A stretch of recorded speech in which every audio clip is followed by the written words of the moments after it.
kepada rekan-rekan kita, hadirin para teman-teman, semoga para teman-teman mendengarkan, semoga apa yang materi yang disampaikan bermanfaat bagi kita.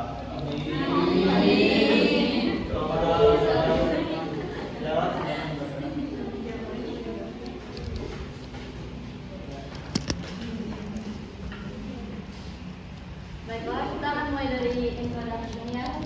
Di sini kan PLTB, pembangkit listrik tenaga banyu atau tenaga angin. Kita boleh mulai dari pertanyaan, gimana penting nggak sih kita bangun PLTB di Indonesia, atau gimana potensi PLTB itu di Indonesia gitu? Sebagaimana yang kita tahu, populasi di Indonesia itu kan tinggi banget kan, termasuk fourth gitu, yang keempat tertinggi di dunia. Dimana ketika populasi itu makin tinggi, berarti kebutuhan terhadap energi itu akan tambah besar juga. Indonesia itu kan termasuk negara yang berkembangnya pesat di tentang populasi manusianya kan, dimana pada tahun 2010 itu sekitar 230 sampai 250 jiwa gitu. Sampai sekarang kalau tahun kemudian 2025 itu kurang lebih 280 juta jiwa gitu di Indonesia.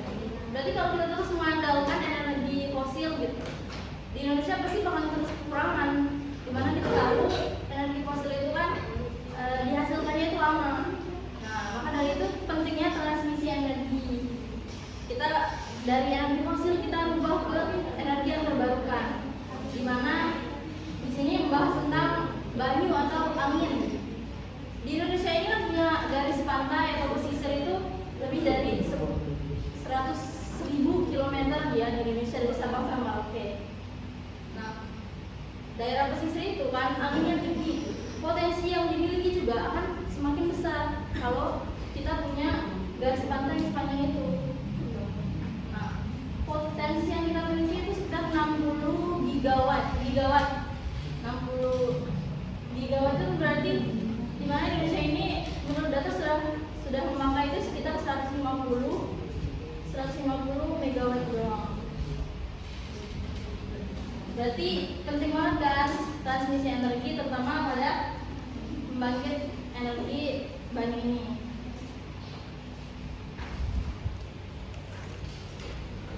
Lalu kita lanjut ke sejarah dan perkembangan PLTB di dunia maupun di Indonesia ya. Pembangkit energi tenaga angin ini pertama dikembangkan di Skotlandia pada tahun 1887. Nah, dari artikel yang kamu dapat, seorang akademisi itu namanya James Gill. Dia itu akademisi di Skotlandia. Makanya dia seorang akademisi, dia perlu lampu, dia perlu penerangan. Setiap malam dia juga suka belajar gitu. Nah, dari sini dia mengembangkan PLTB ini. Jadi rumah dia itu termasuk rumah pertama yang memakai listrik dari tenaga angin. Lalu kita lanjut ya ke Indonesia.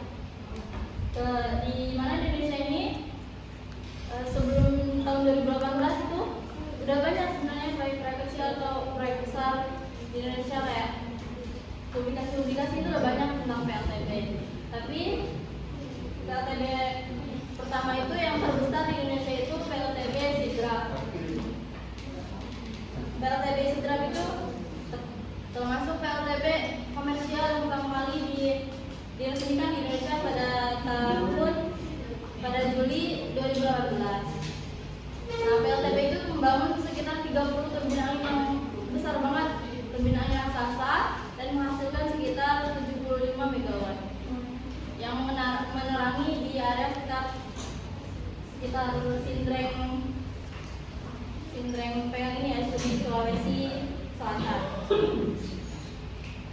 Nah, selanjutnya juga di daerah Sulawesi Selatan itu juga ada namanya PLTB Jenoponto. Jenoponto itu juga ada di Sulawesi Selatan. Nah, setelah dikembangkan dan diresmikan pada tahun 2009, di mana energinya itu mencapai 72 megawatt. Selanjutnya akan dijelaskan.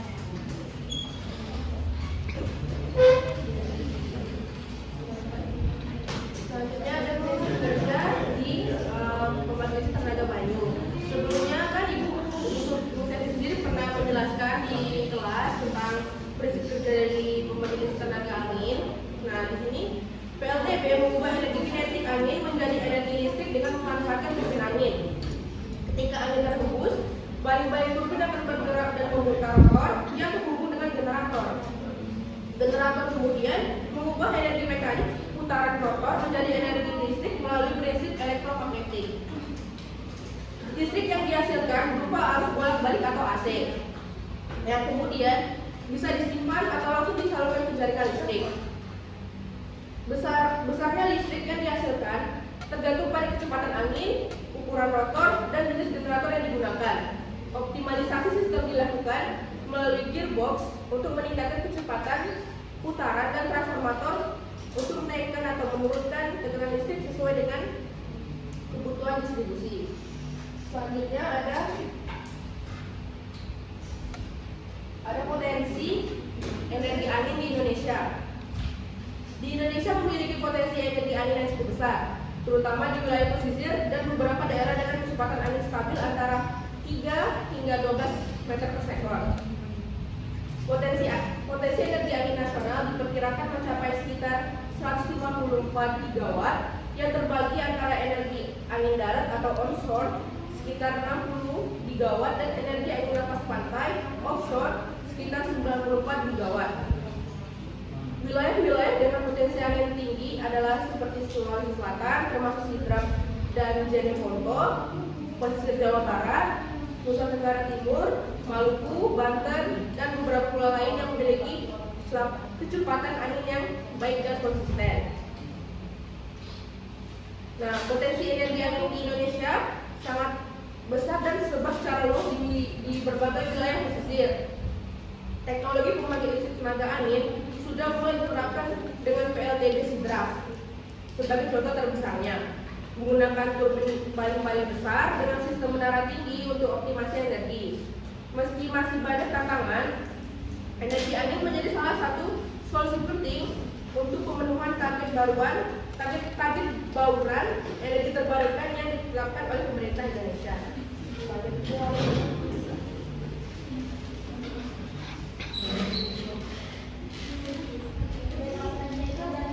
Dan kekurangan PLTB. Ada kelebihannya. Yang pertama itu energi angin adalah energi terbarukan yang tidak akan pernah habis. Maksud dari energi yang tidak terbarukan dan tidak akan pernah habis itu tidak menghasilkan polusi udara, air atau emisi gas rumah tangga seperti CO2. Dan yang kedua itu ramah lingkungan tanpa emisi gas rumah kaca atau polutan lain. Yang nomor 3 itu mampu menyediakan listrik untuk daerah terpencil. Dan yang terakhir, biaya operasional yang relatif rendah setelah pembangunan awal. Setelah turbin angin dipasang, biaya perawatan pengoperasian relatif kecil dibandingkan pembangkit listrik berbahan bakar minyak ataupun batu bara. Adapun kekurangannya yaitu yang pertama, ketergantungan pada kondisi angin yang tidak menentu penyebabnya output listrik tidak stabil. PLTB hanya dapat menghasilkan listrik angin jika angin berhembus dengan kecepatan tertentu. Biasanya itu 3 sampai 25 meter per sekon. Dan yang kedua, biaya pembangunan dan perawatan PLTB yang tinggi. Yang ketiga, dampak lingkungan seperti kemungkinan membahayakan burung atau ekosistem lokal, kebutuhan infrastruktur dan transmisi yang memadai dan lokasi jauh dari pusat beban.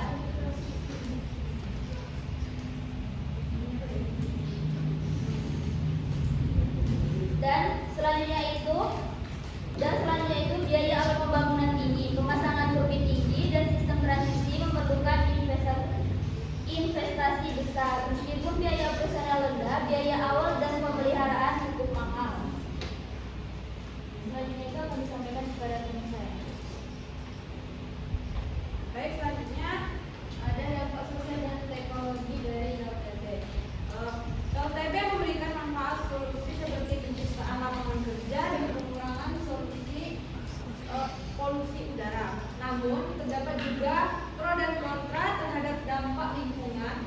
terutama di daerah pesisir dan laut, seperti gangguan habitat ekosistem laut dan bahaya terhadap burung migran.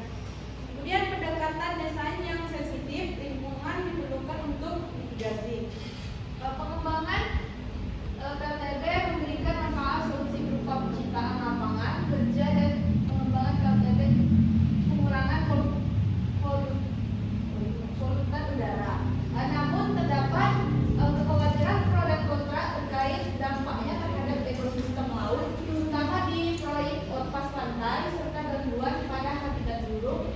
Oleh karena itu, desain pembangunan harus disesuaikan dengan kajian lingkungan yang mendalam dan partisipasi aktif masyarakat sekitar. Kemudian ada kesimpulan dan syarat.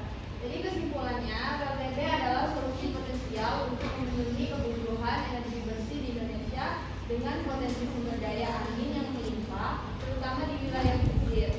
Meski menghadapi tantangan teknis, ekonomi, dan lingkungan, pengembangan PLTB harus menjadi prioritas dalam transisi energi nasional demi kelanjutan lingkungan ekonomi. Untuk kedepannya, memerlukan investasi lebih besar pada teknologi turbin dan penyimpanan energi agar produksi listrik lebih stabil. Dampak lingkungan harus intensif dan komprehensif untuk meminimalkan dampak negatif. Kemudian penguatan kebijakan dan dukungan finansial bagi pengembangan PLTB, termasuk insentif bagi investor. Kemudian sosialisasi dan partisipasi masyarakat harus ditingkatkan untuk mendukung dan menerima proyek PLTB. Baik, kami ucapkan terima kasih kepada kelompok 3 yang sudah menyampaikan materinya dengan baik. Semoga yang mendengarkan bermanfaat bagi kita. Baik, di sini kami membuka sesi tanya jawab bagi teman-teman yang belum mengerti atau kurang jelas mengenai materi tersebut. Boleh silakan ditanyakan dari perwakilan kelompok bagaimana. Saya menggunakan perwakilan dari kelompok izin bertanya mengenai alat. Anggap saja ini ada alat pembangkitnya. Tenaga angin itu kan berarti ada alatnya. Sumbernya itu kan dari angin. Nah, kan angin itu seperti kita ketahui kan selamanya bersih. Gitu. Kadang ada debu atau partikel-partikel yang sering terbawa, apalagi kalau dari tingkat pasir itu kan banyak pasir. Nah, kira-kira itu menjadi kendala ya, alat tersebut. Dan kalau misalkan jadi kendala, gimana solusinya untuk PLTB? Mengenai itu.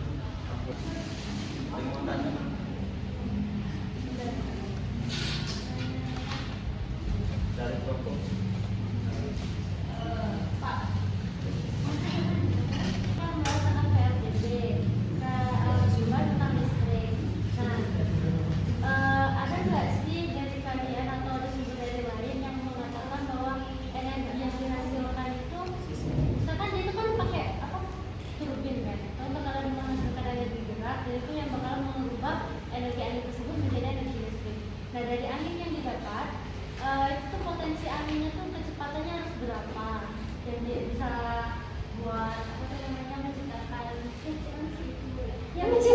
listriknya. Nah, terus bisa nggak dari angin yang misalnya berapa kecepatannya itu kan itu 100% itu bisa nggak berubah jadi energi listrik?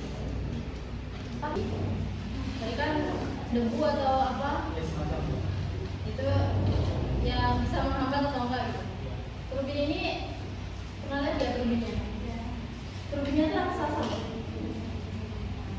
Turbinnya tuh segede itu gitu. Nah, segede itu kalau itu kita aja manusia tuh di jalan ini gitu. Nah, kalau misalnya debu-debu doang kayaknya nggak akan berpengaruh besar ya untuk turbin besar ini. Tapi kalau untuk badai mungkin ya. Atau alasannya yang terjadi badai dan semacam itu. ya kalau badai kayaknya pasti itu. Nah, itu bagaimana cara menanganinya gitu kalau terjadi badai dan semacam itu. Noise levelnya, ini ada noise level yang menggabung alat itu. Kalau untuk noise-nya pasti alat itu atau pembangkit energi itu ada kekurangan dan kelebihannya kan. Dimana kalau ini kekurangannya itu tergantung anginnya. Ketika anginnya bagus,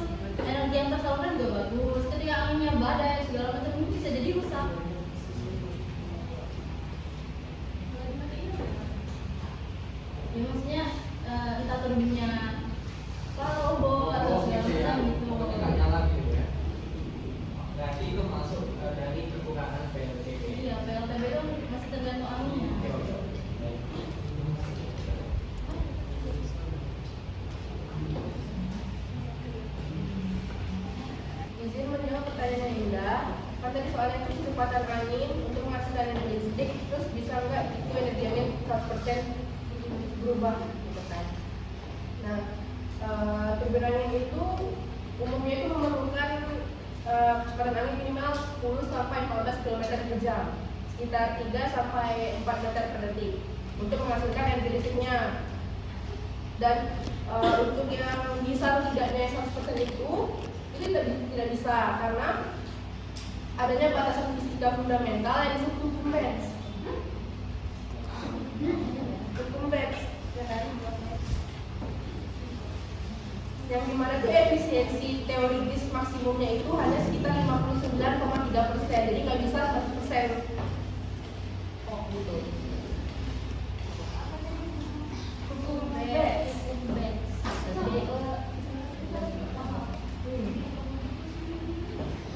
Huckenbecks itu menurut Albert Bird 1919, turbin angin hanya dapat memanfaatkan maksimal 59,3% dari energi kinetik angin. Walaupun kecepatan mereka berapa waktu? Kecepatannya sekitar 10 sampai 14 km per jam atau sekitar 3 sampai 4 meter per detik. Nah berarti itu kalau lebih dari itu tetap 9% yang bisa dijadikan energi. Iya, baru yang bisa.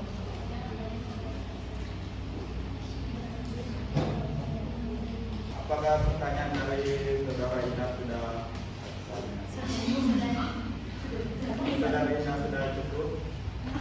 Jawabannya sudah. Masih cukup? Sudah. Baik.